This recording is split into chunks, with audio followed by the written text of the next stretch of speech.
క్రీస్తులో 23 నిండు సంవత్సరాలు నిజంగా ఆనందాన్ని అనుభవించి సాక్ష్యం ఇస్తున్నాయి. చెప్పకపోతే నేను అబద్ధీకుడిని అవుతా.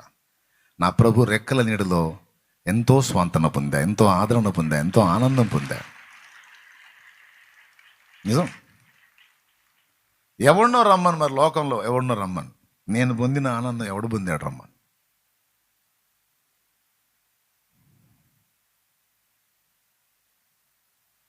ఉన్నంతలోనే మళ్ళీ సముద్ర తీరాన చేపలకు వేటకి వెళ్ళిన ఒకడు 10 వేట ముగించి బోట్లో కూర్చొని హాయిగా సముద్రం వైపు చూస్తూ ఉన్నాడంట. బాగా ధనవంతుడు ఒకడు ముసలాయన నడుచుకుంటా ఆ సముద్ర తీర ప్రాంతాన్ని వాకింగ్ చేస్తా 10 పని ముగించి ఇడు కూర్చుంటే ఈడు సోమవారులాగా ఉన్నాడని, ఏ బాబు ఏం చేస్తావు అని అంట. చేపల వేట అండి. వెళ్ళొచ్చావా? చేసి వచ్చానండి. చేపలు పడ్డాయా? పడ్డాయండి. చేపలు పడ్డాయని ఇక్కడ కూర్చొని టైం పాస్ చేస్తా సోమరిలాగా ఉండు. మధ్యాహ్నానికల్లా మరి కాసిన చేపలు పడతాయి కదా. పడితే అన్నాడంట ఇతను. పడితే ఏముంది, అమ్ముకోవచ్చు, ఇంకా కాస్త సొమ్ము వచ్చిద్దిగా. వస్తే అన్నట. వస్తే ఏముంది, ఇంకొక వల కొనుక్కోవచ్చుగా అన్నాడంట. కొంటే అన్నాడంట. కొన్నానండి. కొంటే ఏముంది, ఇంకా కొన్ని చేపలు పట్టొచ్చు, ఒకంత పట్టేది 2 పట్టొచ్చు. పట్టాను. పడితే ఇంకో పడవ కూడా కొనుక్కోవచ్చు.